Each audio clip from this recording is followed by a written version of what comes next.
దివ్యవాణి TV ప్రేక్షకులందరికీ మన ప్రభువు యేసుక్రీస్తు నామమున శుభములు తెలియజేస్తూ ఉన్నాను.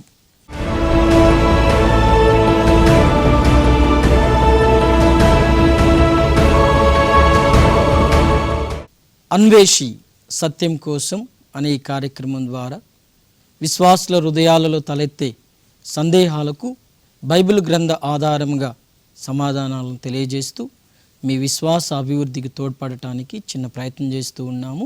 మా కొరకు ప్రార్థన చేయమని సవివనంగా మీ అందరినీ అడుగుచూ ఉన్నాను. ముందుగా ఈరోజు మన మధ్యకు విశాఖపట్నం మేత్రాసనం సీతమ్మధార విచారణ నుండి లాజర్ మాస్టర్ గారు, రీటా టీచర్ గారు మన మధ్యకు వచ్చారు. వారిని హృదయపూర్వకంగా ఆహ్వానిస్తూ ఉన్నాను. So welcome to Divyavani TV అమ్మ. చిన్న ప్రార్థన చేసుకుని ఈ కార్యక్రమాన్ని ప్రారంభించుకుందాం. పరిశుద్ధుడైన తండ్రి, మీ కుమారుడు మరణ పునరుత్థానాల ద్వారా మా మీద కనికరాన్ని చూపిస్తూ ప్రభువా, మేమందరం మీ వలె మారటానికి, మీ రాజ్యం చేరటానికి అవకాశం కల్పించారు. దివ్యవాణి టీవీని మీరు ఏర్పాటు చేసి అనేక మందికి ప్రభువా మీ సువార్తను వ్యాపింపజేస్తున్నందులకు స్తోత్రాలు. ముఖ్యంగా ప్రభువా, దివ్యవాణి టీవీలో ప్రచారం అవుతున్న అన్వేషి సత్యం కోసం అనే ఈ కార్యక్రమం ద్వారా విశ్వాసులు వారి విశ్వాస జీవితంలో, ఆధ్యాత్మిక జీవితంలో వృద్ధి చెందటానికి తోడ్పడుతున్న దానిని బట్టి స్తోత్రాలు. దేవా, మరి ఈరోజు ఈ కార్యక్రమంలో వెలువడబోతున్న సందేహాలను మీరు ఆశీర్వదించండి. వాటికి మీ పరిశుద్ధాత్మ దేవుని ప్రభావమున చక్కటి సమాధానాలను బయలుపరుస్తూ ప్రభువా విశ్వాస వికాసానికి తోడ్పడమని బ్రతిమాలుకొనుచు ఉన్నాం. మా ప్రభు క్రీస్తు ద్వారా ఈ మనవి చేయుచున్నాము. ఆమేన్. టీచర్ గారు చెప్పండి. తపస్సు కాలంలో హైందవ సోదరుల వలె దీక్ష తీసుకొంటున్నాము, మాల ధరించాము అని చాలామంది అంటున్నారు. దీనిని గురువులు కూడా అనుమతిస్తున్నారు. ఓకే, దీక్షకు బైబిల్ గ్రంథ ఆధారాలు ఏమైనా ఉన్నాయా ఫాదర్ గారు? చక్కటి ప్రశ్న మాస్టర్ గారు. చాలామంది మనం సంఘాల్లోనికి వెళ్ళినప్పుడు చాలామంది విశ్వాసులు అడుగుతూ ఉంటారు, ఈ దీక్ష ఏంటి, క్రైస్తవ బిడ్డలమైన మనం చేయటం ఏంటి, ఇది హిందువులు చేసేటటువంటిది కదా, అయ్యప్ప మాలని, భవానీ మాలని చెప్పి ఇట్లా దీక్ష చేస్తూ ఉంటారు, ఇదే తీసుకుంటున్నారా అని చెప్పి అడుగుతూ ఉంటారు. కానీ వాస్తవానికి మనం బైబిల్ గ్రంథాన్ని పరిశీలించినట్లయితే ఈ దీక్ష ఆచరణ అనేటటువంటి మాట మనకు నిన్న మొన్న కనిపిస్తున్న మాట కావచ్చు. కానీ ఈ దీక్షలో ఉన్నటువంటి ఆచరణ అనేటటువంటిది బైబిల్ గ్రంథంలో ఉన్నటువంటిదే. మనం బయట ఎక్కడో ఎవరినో చూసి చేసేటటువంటిది కాదు. దీక్ష అనేటటువంటి మాట మనకు క్రొత్తదైనప్పటికీ కూడా ఆ ఆచరణ అనేటటువంటి దీక్ష తీసుకొని ఏటినైతే ఆచరిస్తున్నామో ఆ ఆచరణ అనేటటువంటిది బైబిల్ గ్రంథంలో మనకు కనిపిస్తుంది. ఉదాహరణకు బైబిల్ గ్రంథంలో నాసీర్ వ్రతం అనేటటువంటిది ఒకటి ఉంది. వాక్యం చదువుదాం. సంఖ్యాకాండం చూడండి, 6వ అధ్యాయము 1వ వచనం ఒకసారి చదవండి. యావే మోషేతో ఇజ్రాయేలు ప్రజలతో ఇట్లు చెప్పుము, నాసీరు వ్రతమును పట్టి తమ జీవితమును యావేకి సమర్పించుకోగోరిన వాడు స్త్రీ అయినా పురుషుడైన ద్రాక్ష సారాయమును ఘాటైన మద్యమును ద్రాక్ష పండ్ల రసమును సేవింపరాదు. ఇది ఒక వ్రతం. బైబిల్ గ్రంథములో ఇజ్రాయేల్ ప్రజలకు దేవుడు ఏర్పాటు చేసినటువంటి వ్రతం. దీనిలో ముఖ్యంగా మనకి కనిపించేటటువంటిది ఏంటి, ముఖ్య ఉద్దేశం యావేకు సమర్పించుకోగోరి, దేవునికి పూర్తిగా సమర్పించుకోగోరి ఈ వ్రతాన్ని చేపట్టేటటువంటి వాళ్ళు అని చెప్పి మనం బైబిల్ గ్రంథంలో చదువుతున్నాం. తపస్కాలంలో వ్రతానికి ఇంకొక పేరు దీక్ష అని కూడా. దీక్షనే వ్రతాన్ని దీక్ష పర్యాయపరంగా మనం చెప్పుకోవచ్చు. అయితే ఈ వ్రతం అనేటటువంటి మాట మనకు కనిపించట్లేదు, కానీ దీక్ష అనే మాటను మనం వాడుతూ ఉన్నాం, మనం వింటూ ఉన్నాం. అయితే ఇక్కడ కామన్ ఏంటి అంటే మనం దీక్ష అంటున్నాం, వాళ్ళు హైందవ సోదరులు కానివ్వండి, ఇతర వాళ్ళు కానివ్వండి దీక్ష అని అంటున్నారు. మనం మాల అంటున్నాం, వాళ్ళు కూడా మాల అని అంటున్నాం. పదాలు కామన్గా ఉండొచ్చు, కానీ ఈ ఆచరణ అనేటటువంటిది బైబిల్ గ్రంథంలో ముఖ్య ఉద్దేశం ఈ దేవునికి సమర్పించుకోగోరి, యావే దేవునికి సమర్పించుకోగోరి. తపస్కాలం అనేటటువంటిది ముఖ్యంగా ప్రాయచిత్త కాలం, అంటే మనం పశ్చాత్తాపడేటటువంటి కాలం. పశ్చాత్తాపంతో ఉపవాసము, ప్రార్థన, దాన ధర్మాలతోటి యేసు ప్రభు యొక్క ఉత్థాన పండుగను జరుపుకోవటానికి సిద్ధపడేటటువంటి కాలం. ఎందుకంటే ఉత్థానము, క్రీస్తు ప్రభు ఉత్థానం అనేటటువంటిది మన క్రైస్తవ విశ్వాసానికి ఒక పునాది. ఒకవేళ ఆ ఉత్థానమే లేకపోతే క్రైస్తవ జీవితము, క్రైస్తవ విశ్వాసం అంతా కూడా శూన్యం, ఇక అవన్నీ కూడా వ్యర్థమన్నమాట. సో అది మనం జరుపుకునేటటువంటి పండుగలన్నిటిలో కల్లా కూడా క్రీస్తు ప్రభు యొక్క ఉత్థాన పండుగ అత్యంత ముఖ్యమైనటువంటిది, అత్యంత పవిత్రమైన పండుగ. మనం 10 ఆజ్ఞల్లో 3 ఆజ్ఞలు చదువుదాం. సర్వేశ్వరుని యొక్క పండుగ దినాలను పరిశుద్ధపరచుదుగా అని చదువుతాం. ఈ ముఖ్యమైనటువంటి పండుగ దినాన్ని మనం స్మరించడానికి పవిత్రంగా ఉండాలి, మన హృదయాలు శుద్ధి పొందాలి. పశ్చాత్తాపంతో ఆ శుద్ధి అనేటటువంటిది వస్తుంది. కాబట్టి తపస్కాలము అనేటటువంటిది ముఖ్యంగా ఏంటి అంటే పశ్చాత్తాపడేటటువంటి కాలం, మనల్ని మనం పండుగకు సిద్ధపరచుకునేటటువంటి కాలం, ఉత్థాన క్రీస్తుతో ఐక్యం కావటానికి సిద్ధపరచుకునేటటువంటి కాలం.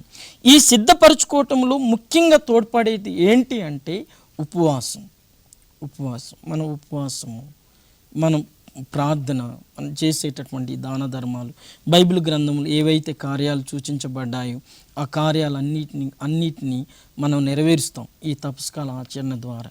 కాబట్టి ఈ తపస్కాలము అనేటటువంటిది, తపస్కాలంలో దీక్ష అనేటటువంటిది హైందవులను చూసి చేసేటటువంటిది కాదు, లేకపోతే వాళ్ళని బట్టి చూసి చేసేటటువంటిది కాదు. ఈ ఆచరణ అనేటటువంటిది బైబిల్ గ్రంథములు ఉన్నటువంటిది. కాకపోతే బైబిల్ గ్రంథములు లేనిది ఏంటి అంటే దీక్ష అనేటటువంటి మాట మనకు బైబిల్ గ్రంథంలో ఉండదు. ఉదాహరణకు మనం నినివే ప్రజలు చూస్తాం. ఎప్పుడైతే యోనా ప్రవక్త వాళ్ళ దగ్గరికి వెళ్ళి 40 రోజుల్లో మీ ఊరంతా కూడా నాశనం కాబోతుంది అని చెప్పి ప్రకటించాడు, వాళ్ళందరూ ఏం చేశారు? గోనెలు దాల్చారు. అవునే కదా? ఉపవాసం, తర్వాత ఈ లౌకికమైనటువంటి జీవితానికి స్వస్తి చెప్పారు. వాళ్ళ దీక్షను చూసి, వాళ్ళ చేస్తున్నటువంటి ఆ వ్రతాన్ని చూసి దేవునికి కూడా మనసు కరిగింది. చివరికి మనం యోనా గ్రంథంలో 3వ అధ్యాయం 10వ వచనంలో మనం ఒక మాట ఆలకిస్తాం. దేవుడు మనసు మార్చుకున్నాడు, శిక్షించుకోకుండా వాళ్ళని కనికరించి వాళ్ళకు పాప మన్నింపుని దయచేశాడు అని చెప్పి మాటలు మనం ఆలకిస్తాం. కాబట్టి ఈ దీక్ష ఇంకొక మాట ఏంటంటే వ్రతం.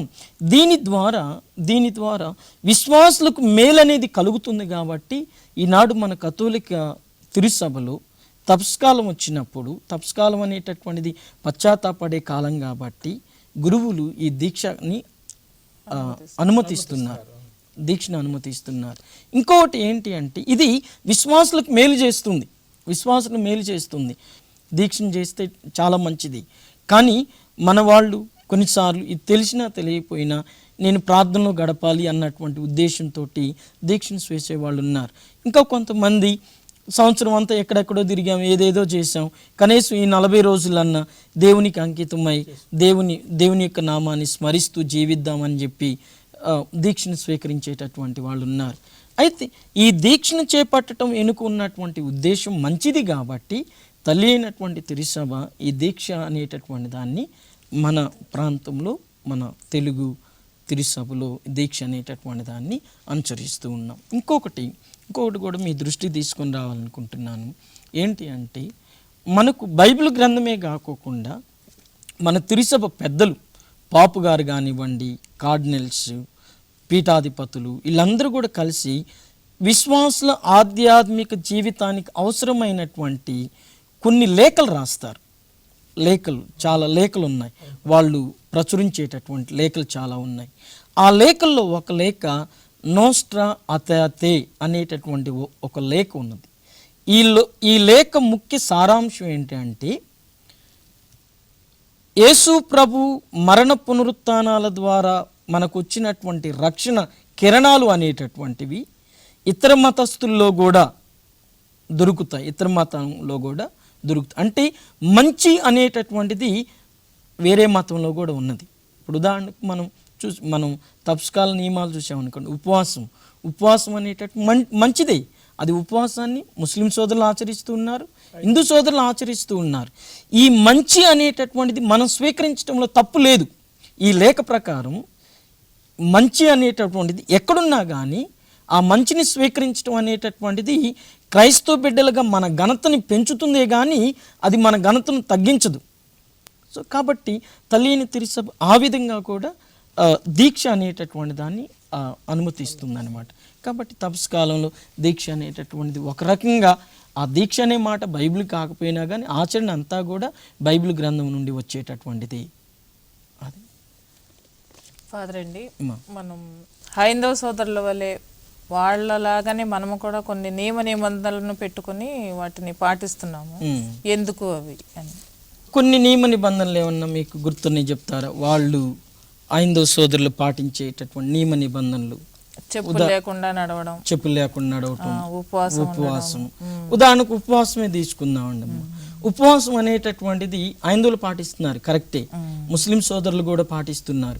కానీ మనకు బైబిల్ గ్రంథంలో ఉందా లేదా? ఉపవాసం ఉంది. ఉపవాసం 40 దినాలు ఆచరించమని ఉంది. ఇక 40 దినాలు ఉపవాసం ఆచరించమని బైబిల్ గ్రంథంలో ఉంటే ఇంకా మనం వాళ్ళ నియమాలు మనం ఎందుకు పాటిస్తున్నాం అనుకోవాలి. ఇప్పుడు మనకు బైబిల్ గ్రంథం అనేటటువంటిది ముందు ఎప్పుడు ఈ యొక్క 2017 సంవత్సరాలు ముందు, దానికి ముందు ఒక 3000 సంవత్సరాల క్రితం, అంటే 5000 సంవత్సరాల క్రితం ఉన్నటువంటి బైబిల్ గ్రంథం ఈ బైబిల్ గ్రంథంలో కనిపిస్తుంది. ఇప్పుడు ఈ భవానీ మాలని, అయ్యప్ప మాలని, లేకపోతే ముస్లిం సోదరులు చేసే దీక్ష అనేటటువంటిది క్రైస్తవ మతం తర్వాత వచ్చినటువంటి ఇవన్నీ. సో ఒక రకంగా వాళ్ళే మనం పాటిస్తున్నాం అనకూడదు, మనవి వాళ్ళు పాటిస్తున్నారు అని చెప్పుకోవాలి మనం. ఎందుకంటే ముందున్నటువంటిది బైబిల్ గ్రంథం, ముందున్నటువంటి ఆచరణ బైబిల్ గ్రంథం నుండి వచ్చినటువంటిది అని. ఇంకొకటి మనం ఏమంటాం, లౌకిక విందులు వినోదాలకు దూరంగా ఉండాలి అంటాం. ఇక్కడ నాసీరు వ్రతంలో చెప్పారు, ఘాటైన మద్యమాన కానీ దేన్ని కూడా సేవించకూడదు, పవిత్రంగా ఉండాలి, దేవునికి అంకితమై ఉండాలి. ఇలా నియమాలు అనేటటువంటివి మనకు ఇక్కడ ఇంకా నాసీరు వ్రతాన్ని కానీ మన సంఖ్యాకాండము 6వ అధ్యాయంలో చూసినట్లయితే 4వ వచనాన్ని ఒకసారి చదవండి అమ్మ. 4వ వచనం, ఆ వ్రతమును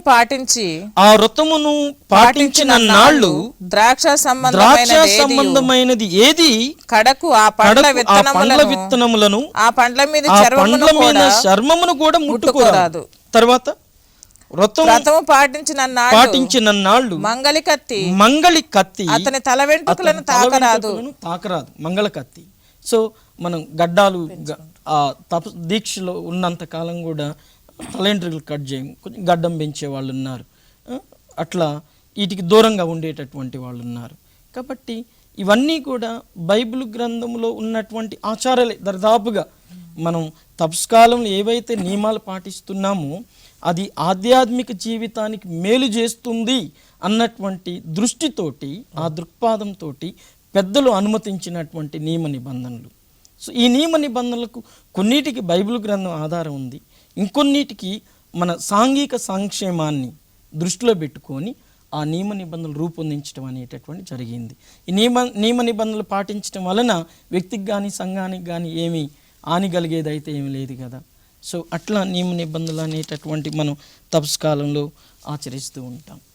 అలాగే ఫాదర్ అండి, ప్రారంభంలో దీక్ష తీసుకునేటప్పుడు గురువు జపమాలని మెల్ల వేయటం అదొక ఇది. ఒకవేళ జపమాలకిను దీక్షకి ఏమైనా సంబంధం ఉందా? గుడ్, చక్కటి ప్రశ్న. మరి ఈ చక్కటి ప్రశ్నకు సమాధానాన్ని ఆలకించే ముందు చిన్న బ్రేక్ తీసుకుందాం. చూస్తూనే ఉండండి అన్వేషి సత్యం కోసం.